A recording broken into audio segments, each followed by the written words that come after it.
പ്രയാഗ്രാജിലെ ഒരു ഗ്രാമത്തിൽ ഒരു പിഞ്ചു പെൺകുട്ടിയെ തല്ലിക്കൊന്ന് കഴുത്തിൽ മൂർച്ചയുള്ള ആയുധം കുത്തിയിറക്കിയെന്ന വാർത്തയാണ് പുറത്തുവരുന്നത്. ഈ കൊലപാതകം ചെയ്തത് കുട്ടിയുടെ സ്വന്തം അമ്മാവനാണ്. കൊലപാതക കാരണമാകട്ടെ മുൻവൈരാഗ്യവും.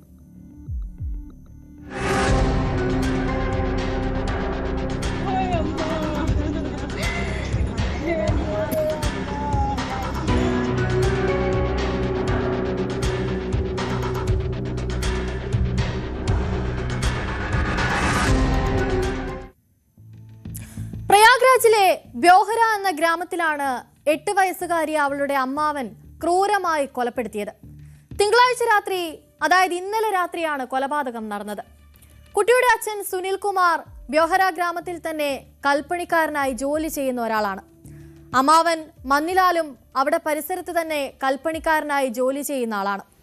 ഈ സുനിൽ കുമാറിന്റെയും മന്നിലാലിന്റെയും വീടുകൾ തമ്മിൽ ഏകദേശം 20 മീറ്ററാണ് ദൂരമുള്ളത്. തിങ്കളാഴ്ച വീടിന് പുറത്ത് കളിച്ചുകൊണ്ടിരിക്കുകയായിരുന്നു സുനിൽകുമാറിന്റെ മകൾ 8 വയസ്സുകാരിയായ ജാൻവി. പെട്ടെന്നാണ് അവളെ കാണാതായത്. ജാൻവിയെ കാണാതായതോടെ വീട്ടുകാർ അവൾക്കായി തെരച്ചിൽ നടത്തിയെങ്കിലും കണ്ടെത്താനായില്ല. പിന്നീട് പെട്ടെന്ന് തന്നെ വീട്ടുകാർ ഇൻഡസ്ട്രിയൽ ഏരിയ പോലീസ് സ്റ്റേഷനിലെത്തി പരാതിയും നൽകി. പെൺകുട്ടിയുടെ കുടുംബത്തിന്റെ പരാതിയെ തുടർന്ന് station house officer Kamlesh Patel അന്വേഷണം ആരംഭിക്കുകയും ചെയ്തു. ഗ്രാമത്തിലെത്തിയ പോലീസ് അവിടുത്തെ സകല വീടുകളും അരിച്ചു പെറുക്കി. ഒടുക്കം പോലീസ് മന്നിലാലിന്റെ വീട്ടിലുമെത്തി. വീട്ടിൽ തെരച്ചിൽ നടത്തിയ പോലീസ് അവിടുത്തെ വൈക്കോൽ മുറിയിൽ കണ്ടത് ഞെട്ടിക്കുന്ന കാഴ്ചകളായിരുന്നു. തലയിൽ ഉൾപ്പെടെ മാരകമായ മുറിവുകളുമായി കഴുത്തിൽ മൂർച്ചയുള്ള ആയുധം കുത്തിയിറക്കി ചോര വാർന്ന നിലയിൽ മരിച്ചു കിടക്കുന്ന ജാൻവിയെയാണ് അവിടെ പോലീസ് കണ്ടത്. कल देर रात थाना औद्योगिक क्षेत्र के गांव के एक व्यक्ति ने सूचना दिया कि उसकी 8-9 वर्ष की बालिका मिल नहीं रही है। इस सूचना पर पुलिस एक्टिव हुई और पुलिस परिजनों के साथ जब बॉडी को ढूंढने लगी तो उसकी बॉडी जो है वादी के ही जो है चाचा के घर में मिली। इस सूचना पे जो है 100 को कब्जे में लेके पंचायतनामा की कार्रवाई करके और बॉडी को पीएम हेतु भेजा गया है। वादी ने रंजन हत्या का आरोप लगाते हुए अपने चाचा चाची और उसके 2 लड़कों के खिलाफ जो है तहरीर दिया है, जिस सूचना पे उसके चाचा चाची और उसके एक लड़के को गिरफ्तार कर लिया गया है। आगे की विधिक कार्रवाई की जा रही है।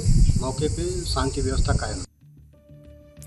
കൊലപാതകി മറ്റാരുമല്ലായിരുന്നു, ജാൻവിയുടെ അമ്മാവൻ മന്നിലാൽ തന്നെയായിരുന്നു.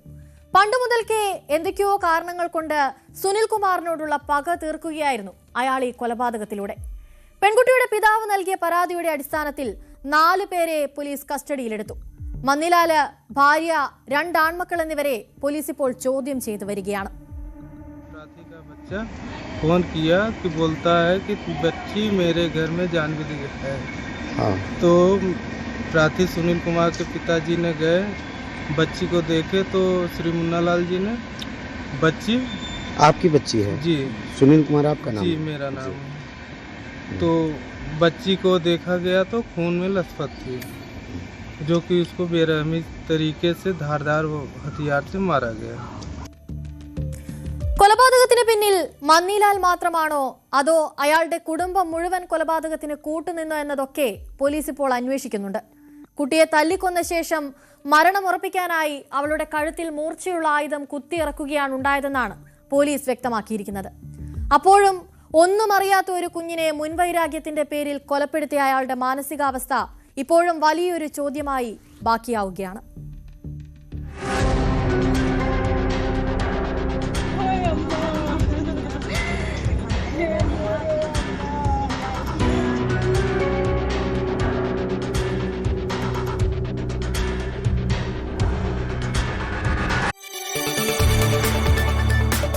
കൂടുതൽ വാർത്തകൾക്ക് news 18 Keralam YouTube channel subscribe ചെയ്യുക.